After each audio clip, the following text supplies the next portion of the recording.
Jadi saya diarahkan, haleluya. Dia bilang bawa rombongan, saya mau bawa juga campaign juga, tapi kebetulan esok kami ada program besar, ada istimewa di kampung, jadi tidak semua dapat pergi lah. Jadi sekali lagi saya ucap selamat datang, selamat bergabung, selamat berjumpa. Terusnya saya punya brother Tarzi dan istri, haleluya, lama tidak jumpa. Puji Tuhan. Masih brother John pun lama tidak jumpa kan. Cuma jumpa begitu sejak, cuma senampak dia size besar sekitar. Saudara sini saudara, haleluya, puji Tuhan.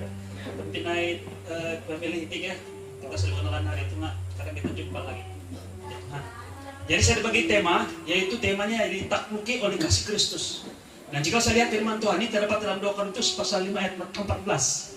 Ditakluki atau dikuasai, dikontrol, hal dikuasai Tuhan, diselubungi, apa tuh, overwhelm kan, ya. Kalau kasih ini lebih kepada sentimen, Bang, emosi, perasaan, sebagainya kan. Tapi kita tahu bahwa dalam Alkitab atau dalam firman Tuhan atau apa yang kita percaya, kasih itu bukan sekadar konsep, tapi dia adalah pribadi. Jadi kalau kita ditakluki, maksudnya kita ditakluki oleh pribadi kasih itu sendiri. Pernah dengar dalam Korintus, firman Tuhan mengatakan kasih itu sabar, kasih itu murah hati, kasih itu tidak cemburu kan? Dan itu tidak cemburu selalu cacaran kita lah, yang muda-muda dulu lah. Sekarang pun lebih kurang juga pada cemburu. Jadi kita rasa kita tidak ada kasih karena kita rasa cemburu, begitu kan? Tapi sebenarnya kasih itu adalah merujuk kepada satu pribadi yang tidak pernah cemburu. Amin. Dan hanya di dalam dia kita mampu tidak cemburu. Yaitu pribadi itu yang kasih itu sabar, kasih itu sebenarnya adalah pribadi Yesus Kristus. Belum bersama dengan saya. Apabila kita memiliki Kristus, kita memiliki kasih. Apabila kita memiliki Kristus, dia katakan kita dikuasai oleh kasih. Nah, ini diungkapkan oleh Paulus dalam 2 Korintus pasal 5 14. Saya mau kita lihat ini. Boleh bersama dengan saya. Dia katakan, oke. Boleh nampak juga kan? Kamu dalam kitab juga kan? 2 Korintus pasal 5 14 dia katakan, sebab kasih Kristus yang menguasai kami. Karena kami telah mengerti. Saya dapat kitab tadi kayak yang saya disuruh khotbah di tema. Si Brother John suruh, nah ini di tema. Jadi saya sampaikan inilah. Jadi kita belajar, malam ini bukan khotbah, lebih kepada Bible study, boleh kan? Oh haleluya. Tapi juga yang praktik lah. Sebab kasih Kristus yang menguasai kami, karena kami telah mengerti, dia bilang. Si Paulus mengerti betul-betul apa yang dikuasai, yaitu konsep dia ataupun kebenaran. Ini adalah daripada bila satu orang sudah mati untuk semua orang, maka mereka semua sudah mati. Maksudnya ada suatu yang powerful, yang berkuasa daripada karya salib, kematian Kristus. Dan dia ayat 15 dia katakan, dan Kristus telah mati untuk semua orang, supaya mereka yang hidup tidak lagi hidup untuk diri sendiri, tetapi untuk dia yang telah mati dan telah dibangkitkan untuk mereka. Jadi kita hidup, maksudnya dikuasai dengan kasih itu adalah kita hidup dalam pribadi yang menguasai kita. Paulus juga secara doktrinal dia cakap bahwa kita dulu hamba. Konsepnya macam, tapi lebih doktrinal lah, yaitu hamba kepada dosa. Tapi sekarang bukan lagi hamba dosa, kita jadi hamba juga. Daripada hamba dosa ditukar pada satu hamba lagi, yaitu hamba kebenaran. Dulu waktu kita di bawah hamba dosa, kita tidak punya kuat apa-apa, terpaksa berbuat dosa. Apapun kita buat dosa, pikir pun dosa, berpikir pun dosa. Apalagi tindak tanduk kita, tingkah laku kita punya cara pikir dan sebagainya, gaya hidup. Apabila kita terima Yesus, kita sekarang lagi bukan hamba dosa. Firman Tuhan katakan bukan lagi hamba dosa, tapi kita hamba kebenaran. Jadi mau tidak mau kita hidup dalam situasi yang sama, dalam penjara, tapi penjara kasih, penjara kebenaran. Luar biasa. Ini luar biasa betul. Jadi bila dia nyatakan bahwa kita balik semula, yaitu kita dikuasai, ditakluk oleh kasih Kristus, itu luar biasa. Jadi bersama dengan saya kita telusuri lebih kurang ada 10 slide. Kita akan belajar bersama-sama sampai satu peringkat bagaimana secara praktikalnya kita hidup dikuasai ataupun ditakluki dengan kasih ini. Amin. Haleluya. Nah, yang pertama, kasih Kristus bukan sekadar perasaan, bukan sekedar emosi, ya, sentimen. Saya rasa saya jatuh cinta, ada perasaan. Bukan sekadar perasaan. Ia adalah kuasa yang menguasai, menggerakkan dan mengubah hidup seorang secara sepenuhnya, total. Perkataan menguasai yaitu compel atau constrain, membawa maksud menggerakkan dari dalam. Ada dorongan dari luar. Kita tidak boleh tidak. Dari dalam, maksudnya dari dalam. Mendorong tanpa paksaan luar, mengikat hati kepada satu tujuan. Dan kita lihat bahwa kehidupan kekristenan yang sejati bukan didorong oleh hukum. Bersama dengan saya bukan didorong oleh hukum. Saya baca saja, jangan kita ada masalah sedikit kita punya. Tetapi oleh kasih Kristus yang menguasai hati kita. Sekali lagi, kehidupan kekristenan yang sejati bukan didorong oleh hukum. Kau istri saya, itu saya harus mengasihi kau. Bukan lagi didorong seperti itu. Saya adalah anak, jadi saya harus patuh kepada bapak punya cakap. Bukan begitu. Tetapi oleh kasih Kristus yang menguasai hati kita, sehingga kita mengasihi bukan karena kita mengasihi karena apa yang harus kita buat, tapi kita mengasihi karena siapa kita sebenarnya dalam Tuhan. Amin. Mari kita lihat pelan-pelan. Oke. Sabarlah siapanya LCD nya. Ini LCD murah dibilang sih penonton meletus, tapi oke juga ini dipakai juga. Yang kedua, kasih Kristus adalah sumber segala perubahan. Boleh? Anak-anak Tuhan. Oke. Saudaraku, kasih Kristus adalah sumber segala perubahan. Kasih Kristus mendahului kita. Dalam 1 Yohanes pasal 4:10 firman Tuhan mengatakan, bukan kita yang telah mengasihi Allah, tapi Allah yang mengasihi kita. Kan? Malah firman Tuhan mengatakan kasih itu adalah, dibilang, kasih itu adalah, maksudnya itu adalah definisi tentang kasih. Kalau kita bercakap tentang kasih sekarang nih, apa itu kasih? What is love? Kasih itu adalah bukan kita yang mengasihi Tuhan, tapi Tuhan yang mengasihi kita. Jadi bila kita bercakap tentang kasih, itu adalah kasih Tuhan kepada kita. Amin. Haleluya. Bukan kita yang telah mengasihi Allah, tapi Allah yang telah mengasihi kita. Kita tidak mencari Tuhan terlebih dahulu. Malah kita tidak layak, tetapi tetap dikasihi. Dan kasih Tuhan adalah inisiatif ilahi, yaitu motivasi sendiri daripada Tuhan, yaitu kita tidak diubah. Ini penting ya, saya mau tekankan ini. Kita tidak berubah untuk dikasihi, tapi kita berubah karena sudah dikasihi. Jadi baca cakap sini kan, kenapa kau mengasihi sebagai orang Kristen? Supaya saya masuk surga, supaya saya diberkati, supaya saya dapat menjadi saksi kepada orang lain, supaya tidak. Kita mengasihi bukan supaya kita mendapatkan sesuatu daripada Tuhan. Kita mengasihi karena kita sudah mendapat sesuatu dari Tuhan. Amin. Itu kita sudah dikasihi. Saya mendahului apa yang saya mau sampaikan, tapi firman Tuhan mengatakan ini luar biasa, sangat penting karena dia berbicara atau bercakap tentang adakah Anda layak atau tidak layak. Firman Tuhan mengatakan Tuhan Yesus mati untuk Anda dan saya ketika kita masih berdosa. Itu statement dalam firman Tuhan yang sangat luar biasa, bombastik, luar biasa. Sehingga tidak boleh dicerna dengan rasional pikiran manusia. Makanya kan firman Tuhan mengatakan bahwa kalau ada orang baik, ada orang sanggup mati, bah. Itu pun susah juga. Kalau ada orang baik, ini baik bini orang ini, baik kita selamatkan dia juga. Kan? Ada satu film yang saya lihat, sebenarnya dia dicetuk daripada kisah benar, masa perang dunia kedua. Mungkin kalau saya sebut tajuk ini kamu pernah tengok film ini, Saving Private Ryan. Masih ingat lagi itu? Ada sekumpulan tentara pergi ke medan perang untuk mencari pribadi ini, si Ryan ini. Karena si Ryan punya abang, belum 2 orang si Ryan punya abang, ini sudah meninggal dalam peperangan. Si Ryan ini adik kepada abang dia sudah meninggal, dan satu-satunya ahli waris untuk keluarga mereka. Dia punya mama minta supaya anak dia diselamatkan. Jadi misi Durani ini bukan untuk menang perang, tapi menyelamatkan, membawa keluar si Ryan daripada medan perang. Dalam proses itu, dalam platoon itu, dalam kumpulan itu, dalam grup itu, dalam tim itu, dalam misi itu, ramai yang meninggal. Saya baca hampir semua meninggal dalam cerita itu. Tapi si Ryan selamat. Nah, si Ryan diselamatkan karena satu hal, arahan, perintah.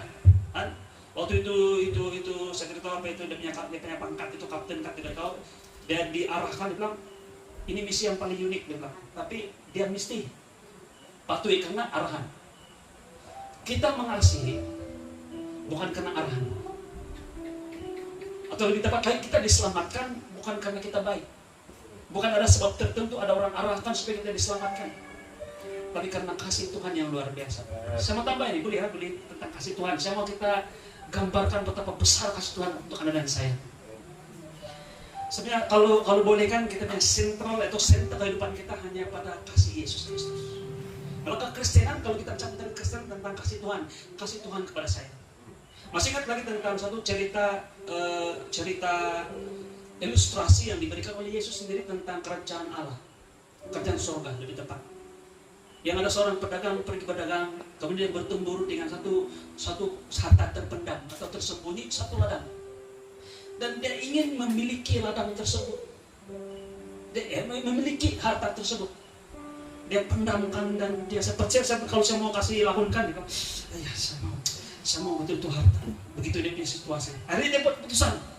Dia jual segala harta milik dia sebagai seorang pedagang. Dia jual harta milik dia. Dia beli bukan hanya itu harta, tapi itu ladang sekali. Dan dia dapatkan itu harta.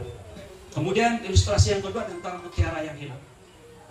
Bila dia temukan itu pearl Tuhan, dia jual harta milik dia beli dan dia dapatkan. Dulu kita punya minda sebagai orang Kristen, sebagai orang percaya. Saya cakap tentang diri saya tidak tahu kamu. Tapi saya cakap secara umum. Orang pikir bahwa ladang itu adalah Yesus. Harta itu adalah Yesus. Pedagang itu saya. Mutiara itu Yesus, dan itu yang mau mencari mutiara itu adalah saya, kita, jemaat. Malah satu peringkat saya beritahu pada muda-mudi, saya katakan, kalau kamu tidak sanggup menjual atau menggadaikan segala yang kamu miliki untuk membeli atau mendapatkan Yesus, kamu tidak layak untuk kerajaan surga. Terus dia ini dimaafkan Yesus. Salah itu. Itu bukan kamu, bukan tentang kamu. Pedagang itu saya. Harta terpendam itu kamu. Saya mau selamatkan kamu karena kamu adalah ciptaan saya sangat kasih. Saya mau selamatkan, kembalikan kedudukan manusia semula seperti kedudukan Adam sebelum dia jatuh dalam dosa. Dan untuk mendapatkan Anda dan saya ini, Tuhan Yesus, Bapa di surga dalam pribadi Tuhan Yesus menjual segala harta milik dia. Dia yang kaya menjadi miskin. Dia adalah Tuhan segala Tuhan menjadi manusia seperti kita yang hina ini. Malah mati di kayu salib membayar harga untuk mendapatkan Anda dan saya. Itulah gambaran kasih Tuhan untuk Anda dan saya. Amin. Dan kasih inilah yang pada malam hari kita mau belajar. Siapa yang belajar karena it's about our mind. It's about tentang kita punya minda. Kekristenan adalah tentang minda, perubahan pikiran kita. Kalau kamu semua bertobat, saya bertobat, pertama-tama ubah pikiran kita. Karena perubahan pikiran itu dalam bahasa Greek adalah metanoia, itu diterjemahkan sebagai pertobatan. Bila Anda berubah pikiran, melihat bahwa bukan saya yang mengasihi Tuhan, kasih itulah Tuhan yang mengasihi saya, kita bertobat. Amin. Haleluya. Mari kita lihat yang ketiga. Oke, apa? Haleluya. Apa maksud ditakluki oleh kasih Kristus? Yang pertama, ada beberapa bagian nih. Yang pertama, hati yang diubah.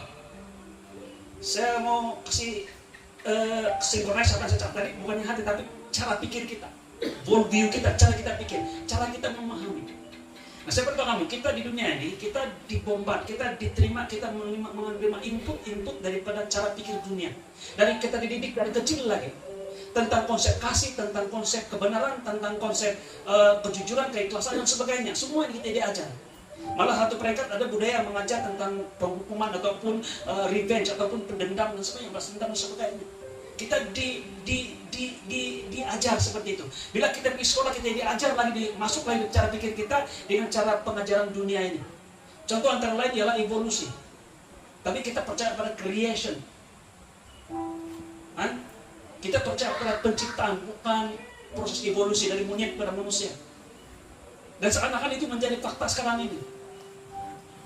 Walaupun masih teori, tapi dianggap sebagai fakta sudah. Dan kita ditanam lagi dengan pemikiran budaya, bukannya dari barat, tapi juga daripada tempat kita melalui media-media sosial, media-media ini masa ini. Ada satu peringkat muda-mudi percaya pada hukum karma. Baru tahu dia bilang kalau kau buat itu kau pasti kau dapat hukuman dia. Sekejap lagi hukum karma karena di persembahan pada kita bahwa hukum karma itu adalah sangat apa orang bilang macam seperti sesuatu yang benar, sebagai satu yang tepat dalam kehidupan kita. Saya beritahu kita tentang semua ini. Firman Tuhan mau mengubah cara pikir kita ataupun hati kita. Saya tidak tahu sebenarnya hati kita ini punya jantung kita banyak hati sini. Kita rasa sakit hati saya punya jantung yang begini-gini, tapi sebenarnya pikiran kita yang mengalami tekanan ataupun karena itu di setir orang bilang menerima rangsangan itu. Tapi yang rasa hati, sakit hati. Bukan di sini sebenarnya di pikiran kita. Jadi pertama, hati yang diubah, bukan dipaksa, bukan ketaatan karena takut, tetapi respon karena kepada kasih Tuhan itu. Contoh, kalau kita campurkan hukum karma, kalau kau buat, kau kena, betul kan? Tapi Tuhan Yesus beritahu kita begini, kau buat, tapi saya tanggung buat kamu, saya mati untuk kamu. Amin. Oh haleluya. Dalam Yohanes 14 ayat 15, jikalau kau mengasihi aku, kamu akan menuruti perintahku. Kenapa? Karena kita tahu bahwa Tuhan mengasihi kita. Bila Tuhan mengasihi kita, kita ada kuasa dari dalam kita untuk menuruti apa yang Tuhan katakan tentang kita. Saya bertahu nih, saya sebagai, walaupun kamu panggil saya sudah pastor, dan di jemaat saya panggil saya pastor, saya sebenarnya seorang guru. Yang tidak kenal saya seorang guru. Malah saya salah seorang pentabir sekarang di SMKSU. Nah, saudaraku, dalam usia seperti ini, bayangkan si sekarang sudah ada begitu. Kalau saya it's rude to ask for woman pension, tapi dia sudah beritahu awal bahan. Jadi saya sebut saja lah, kan? Si bilang soal 51, apalagi si uncle ini, apalagi tapi saya diubah, cara pikir saya diubah sampai sekarang. Semalam saya tidak tidur, semalam 3 bulan kan, saya tidak tidur. Karena Tuhan bekerja dengan luar biasa dalam hidup saya. Pada waktu yang tepat. Macam malu juga mau cakap, tapi saya bersaksian begini. Begini ya gambaran lah. Nanti kalau mau detail, tanya dengan teman-teman, dengan uncle kawan, dengan pastor kemudian. Soalnya debt due dalam segi keuangan ialah bank semua 30 bulan kan. Tapi saya akur sudah, saya bilang Tuhan terima kasih dan tidak apa. Kalau sampai bulan depan ada bunga pun tidak masalah lah. Tidak masalah lah. Saya bilang Tuhan pasti tolong saya. Dan ini sudah berdoa sejak berapa lama saya sudah berdoa. Ketika Tuhan bilang pergi cek punya account. Saya cek saya punya account 30 hari bulan. Berubah angka. Dan pada malam itu juga saya setelin semua hutang-hutang saya. Haleluya. Jadi luar biasa. Tuhan tidak bagi saya tidak masa Tuhan tepat. Tidak sampai closing account. Dia tidak biarkan saya bayar bunga pun. Puji Tuhan, haleluya. Kita mengasihi, kita menuruti perintah Tuhan karena kita mengasihi Dia. Kita mengasihi Tuhan karena Tuhan lebih dulu mengasihi kita. Ketaatan adalah hasil kasih. It's a response. Itu adalah kita punya feedback, kita punya respon terhadap apa yang kita terima. Dan bukan syarat. Kau mengasihi baru, tidak. Kita mengasihi bukan supaya, tapi karena kita sudah dikasihi. Amin. Mari kita lihat yang keempat. Masih ada yang ketiga, tapi B mengenai pesan itu. Yang kedua yang akan maksud ditakluki, yang kedua ialah identity yang diperbaharui. Tadi hati yang diubah. Kemudian sekarang kedua, identity yang diperbaharui dalam 2 Korintus pasal 5 ayat 17. Jadi siapa yang ada dalam Kristus, dia adalah ciptaan baru. Ini firman Tuhan bukan untuk dibuat. Ini firman Tuhan adalah kita terima sebagai kenyataan. Bila Anda dalam Kristus, kita ciptaan baru. Stop. Bukan ya, saya dalam Kristus, saya ciptaan baru. Oh itu saya mesti buat sesuatu, saya jadi ciptaan baru. Tidak. Terima dengan iman bahwa you are ciptaan baru. Betul lah kalau kamu orang mempersoalkan kasih pusing-pusing kiri kanan depan belakang, kasih teman-teman pusing-pusing banyak kelemahan dan sebagainya. Emanglah. Kan? Tapi musuh yang menuduh kita kasih pusing lagi teruk deh. Pusing-pusing lagi teruk deh kadang. Nah, tapi Tuhan tidak melihat Anda dan saya. Tapi Tuhan melihat Yesus dalam Anda. yang sempurna, ciptaan baru dalam Kristus. Amin. Oh, haleluya. Kita bukan lagi orang lama. Nah, saya suka ini istilah ini, orang lama. Ini Indonesia bahasa ini, orang lama. Maksudnya yang lama sudah berlalu itu. Kita hidup dari identiti baru dalam Kristus. Kita tidak berusaha menjadi baru, kita sudah dijadikan baru. Terima ini, kita ada identiti yang baru. Yang kedua, ditakluki dengan melihat siapa kita, identiti kita. Yang ketiga, kehidupan yang digerakkan oleh kasih. Amin. Tadi yang pertama hati, yang kedua identiti, yang ketiga kehidupan yang digerakkan. Kita punya motivasi hidup ini. Amin. Dalam Galatia pasal 2 ayat 20 firman Tuhan mengatakan, hidupku bukan aku lagi, tetapi Kristus yang hidup dalam aku. Hidup bukan lagi tentang diri sendiri, tapi tentang Kristus yang hidup dalam kita. Jadi cara hidup begini. Ini saya mendahulukan, saya mau sampaikan. Bangun pagi saja, apa yang kamu katakan tentang diri kamu. Saya suka bagi satu ilustrasi kepada seorang pribadi, yaitu bapak saya sendiri. Waktu dia masih hidup lagi, Tuhan pakai dia dengan saya katakan luar biasa. Karena saya tidak mengalami. Saya John tahu itu, John. Yang biasa lebih pergi hospital lebih sampaikan orang. Banyak melihat, banyak kesaksian dia. Jadi begini. Saya pas kaminya dulu, kami tidak ada kamar mandi. Kamar untung masih kamar mandi kan, jadi ada privasi. Mandi di itu tangki pasar ada pipe tuh kan, kasih tinggi sedikit supaya terus tumuruk tuh dilelah kan, begitu. Jadi waktu dia mandi, dia karena panggil nih di hospital. Jadi dia mandi, saya harus dia berdoa, Tuhan, gitu. Ini saya sedang cuci tangan saya, tapi ini bukan tangan saya lagi, ini tangan kau ini. Kalau saya tumpang tangan, bukan tangan saya lagi, tapi tangan engkau, dia bilang. Ini kepala saya cuci, bukan kepala saya lagi nanti Tuhan, tapi kepala kau lah ini yang di hospital, dia bilang. Dia sangat begitu senang, begini kan. Waktu itu saya belum terdedah dengan grace.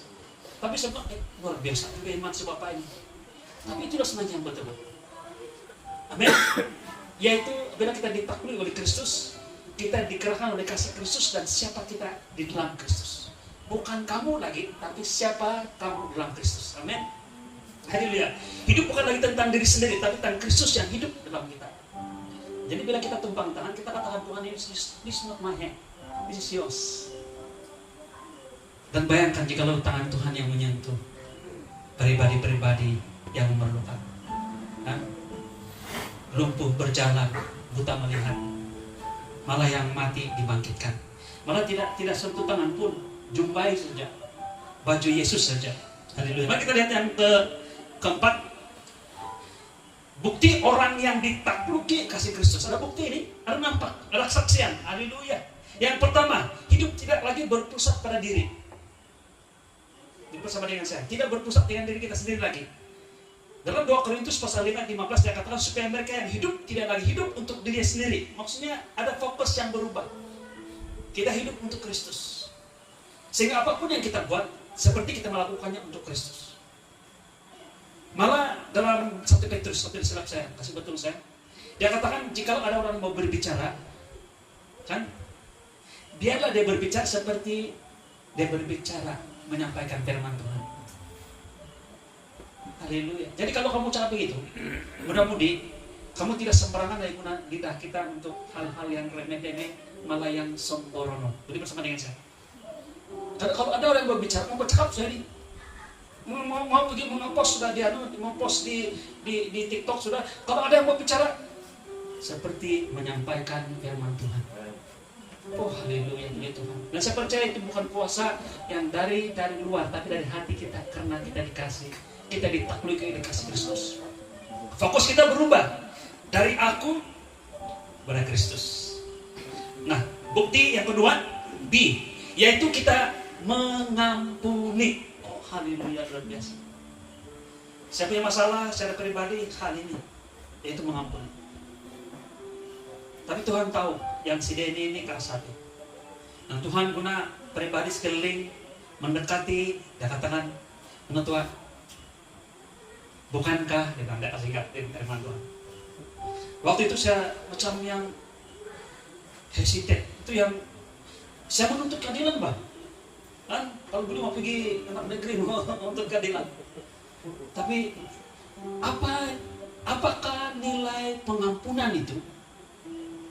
Ataupun saya bisa beritahu ini. Boleh bersama dengan saya? Boleh ikut? Kamu tahu kan betapa indahnya sehat? Boleh bersama dengan saya? Kamu tahu betapa kita rindukan kesehatan itu? Bila kamu rindu kesehatan, pada waktu kita sakit. Jadi kalau kita mau menikmati dan kuasa pengampunan itu luar biasa, pada waktu kita tidak dilayan secara adil. Bila hancur hati saya, dan saya melangkah dengan iman untuk mau mengampuni. Malah hanya bukan mengampuni, tapi bertindak melakukan hal yang tidak selaras dengan perasaan. Nah, saya itu kekuatan daripada Tuhan.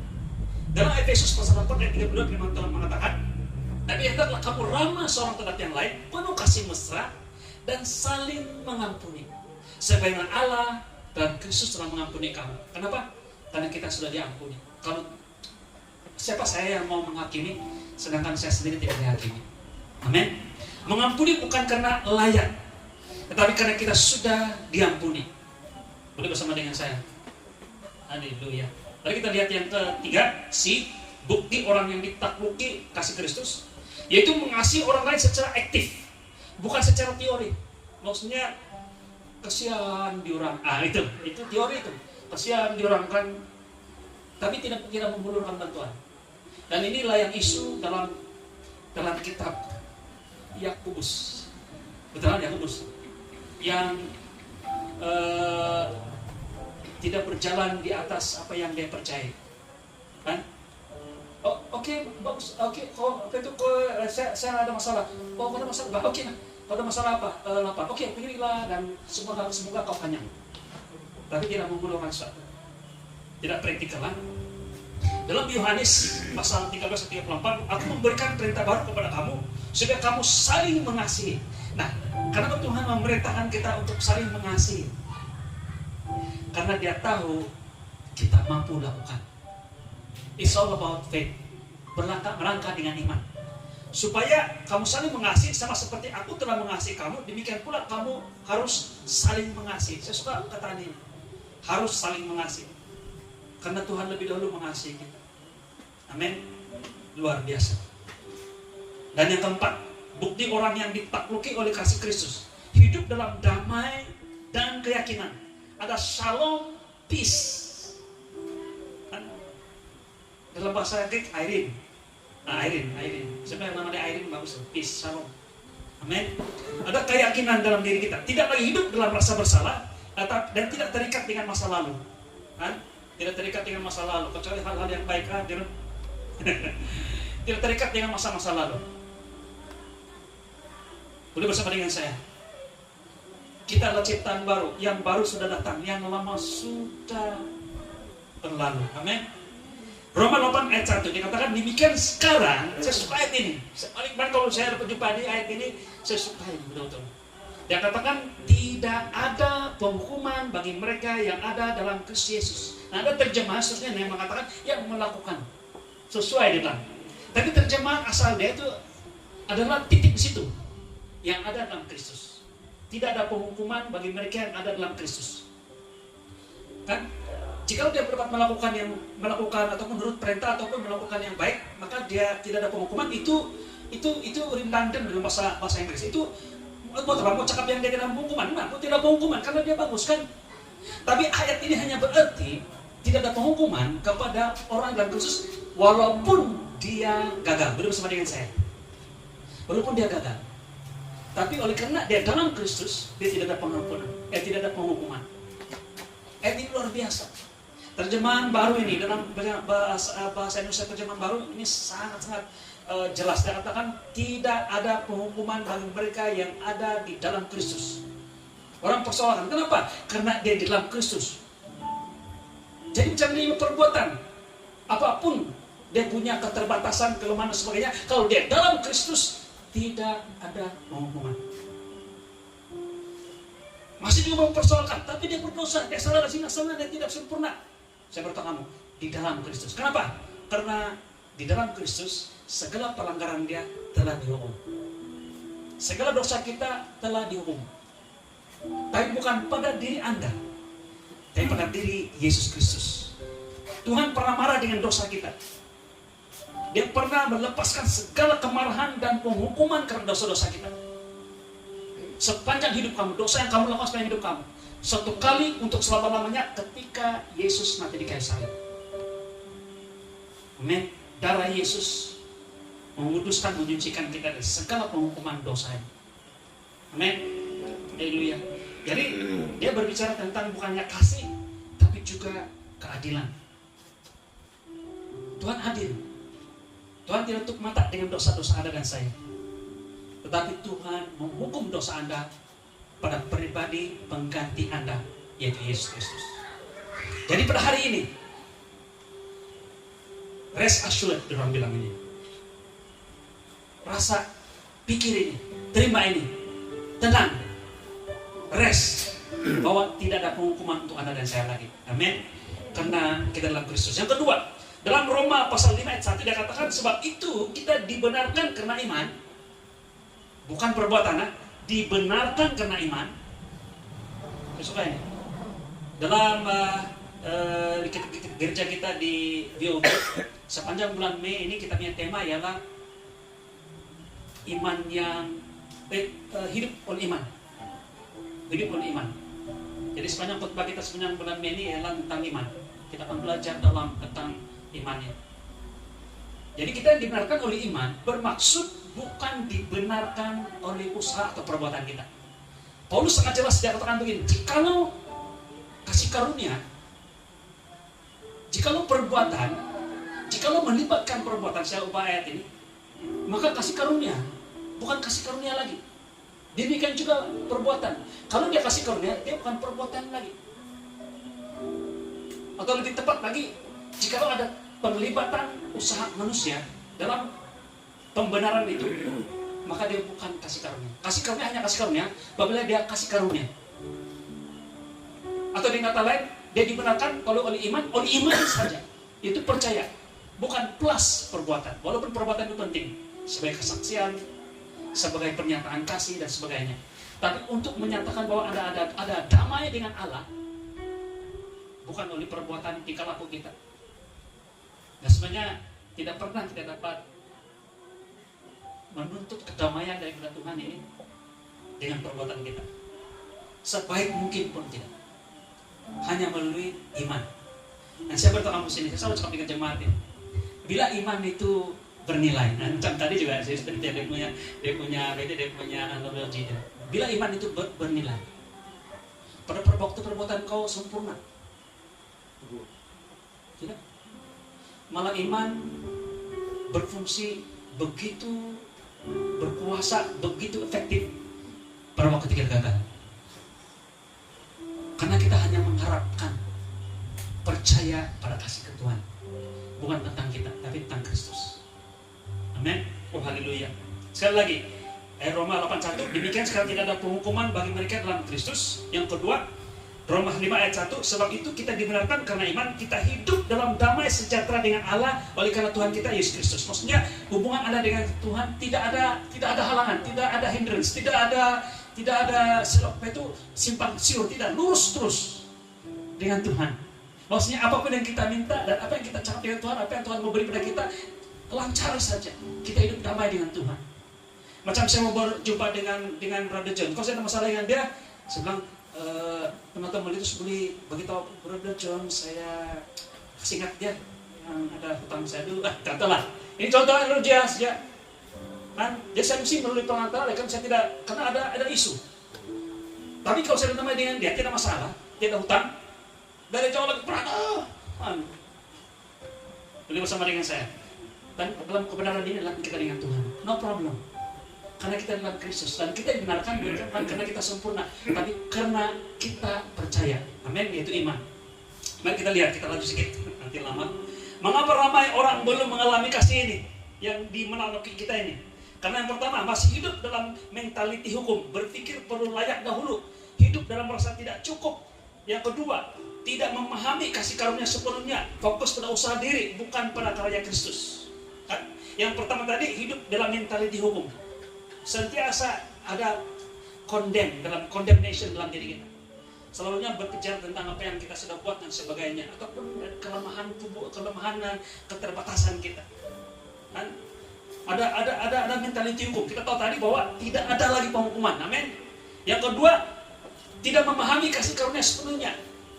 Malah kekristenan kita di zaman kita ini tentang kasih karunia dan kasih karunia semata-mata. Tidak ada yang lain. Tidak paham bahwa Tuhan mengasihi kita tanpa syarat. Tidak memahami bahwa Tuhan mengasihi kita dan menerima kita seadanya kita. Kita tidak memahami bahwa hanya dengan percaya, begitu bagi kita punya persoalan. Percaya saja itu menyelamatkan. Amin. Yang ketiga, belum menerima sepenuhnya identiti dalam Kristus karena ada worldview yang ataupun ada pikiran-pikiran lain dalam dunia ini. Jadi melalui firman Tuhan kita cuci pikiran kita. Sebenarnya konsep cuci ini macam cuci kaki Yesus. Yesus cuci kaki murid-muridnya. Kamu tahu maksud dia cuci ini? Kaki. Dan kita nampak, ada satu kerendahan. Kalau mau jadi pemimpin mesti bermula dengan jadi hamba, jadi orang yang paling kecil. Jangan sombong. Itu betul dengan konsep. Itu konsep dari leadership betul. Tapi lebih daripada itu adalah Tuhan mau menyucikan kaki kita. Karena pada waktu itu mereka baru masuk daripada luar. Di luar sana kaki ini bergelumang dengan debu. Bukan macam kasut kita ini. Dust proof. Dulu orang pakai sandal saja. Jadi Yesus cuci kaki. Sampai Petrus, Tuhan kenapa cuci kaki saya? Tuhan bilang konsep dari cuci kaki kau tidak bahagian, kau tidak akan bahagian dalam kerajaan surga. Kalau begitu jangan kaki saja. Pada Petrus dia ini pintar betul. Padahal mau kuasa semua kesimanilah. Gitu. Tapi dalam bahan begitu. Tuhan, dia kenapa tidak semua? Dan dia bilang, kamu sudah bersih. Semua sudah bersih. Cuma kaki yang perlu dicuci. Kenapa? Karena kaki ini bergelumang dengan debu. Dalam Kejadian masih ingat lagi. Makanan iblis apa? Ketika dia dikutuk menjadi ular, dia bilang, mungkin dulu dia ada kaki, bahkan tidak tahu lah. Bilang, mulai hari ini kau akan menjalar di atas tanah. Dan makananmu adalah debu tanah. Maksudnya makanan kita, jangan bilang kita bukan hidup dari roti dari firman yang keluar dari mulut Allah. Kita makan firman Tuhan. Tapi waktu kita di luar sana, di luar gereja, di luar lingkungan seperti ini, kita akan menerima banyak bombard dengan banyak debu makanan iblis melalui WhatsApp, melalui TikTok, melalui falsafah, cara ajar orang sana, tanam dalam pikiran kita. Jadi sekarang masa ini bila tanam firman Tuhan, cuci kaki. Itu dengan firman Tuhan. Amin. Haleluya.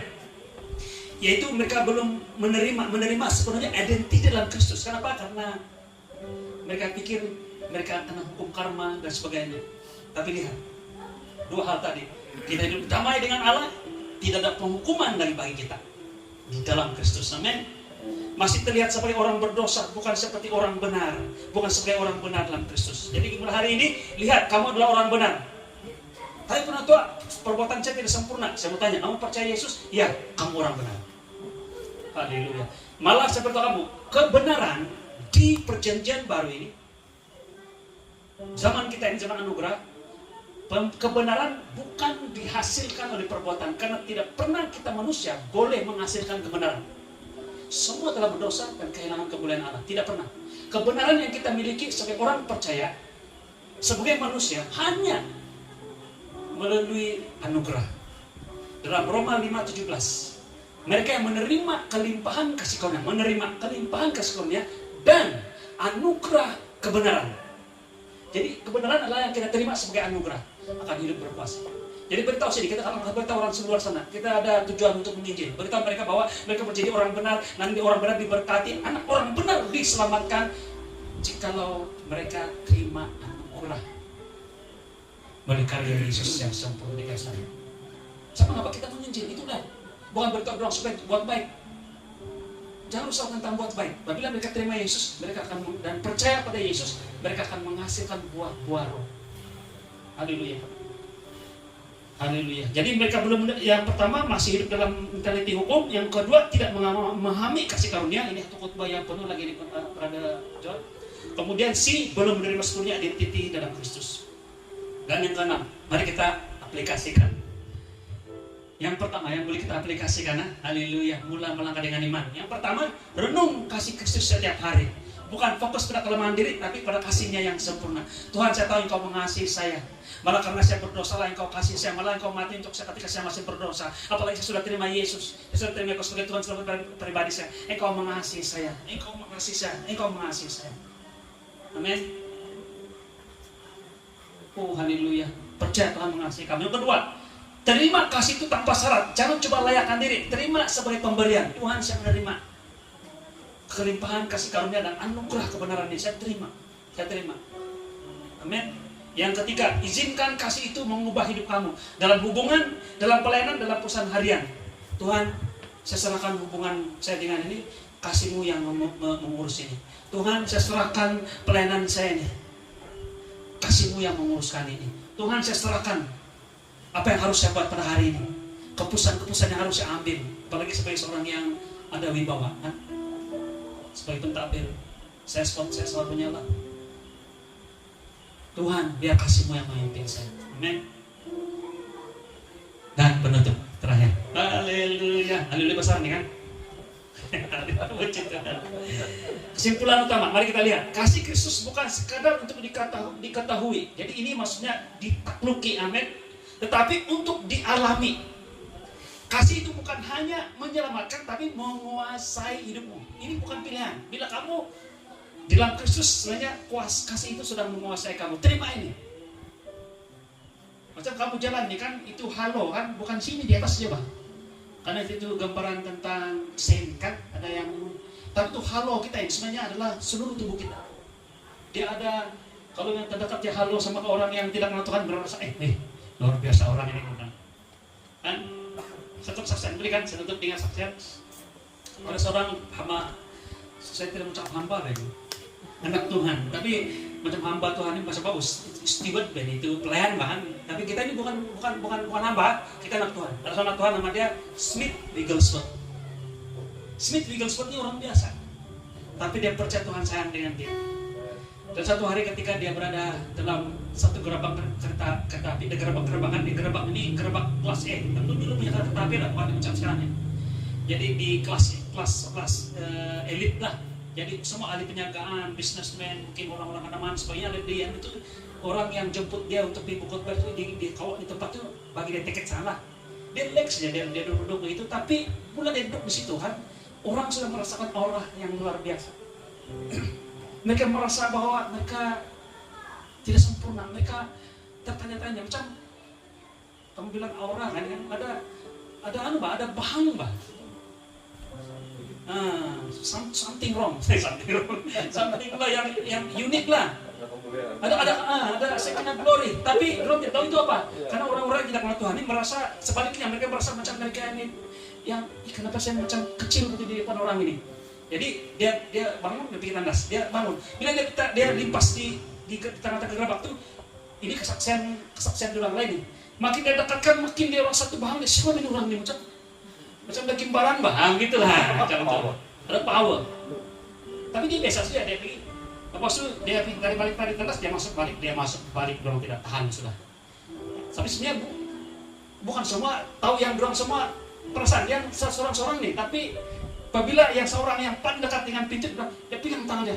Tuhan bilang, siapa Pak kau ini? Kenapa saya rasa bahwa saya ini seperti yang kau perlu bercakap sesuatu untuk kami, dia bilang.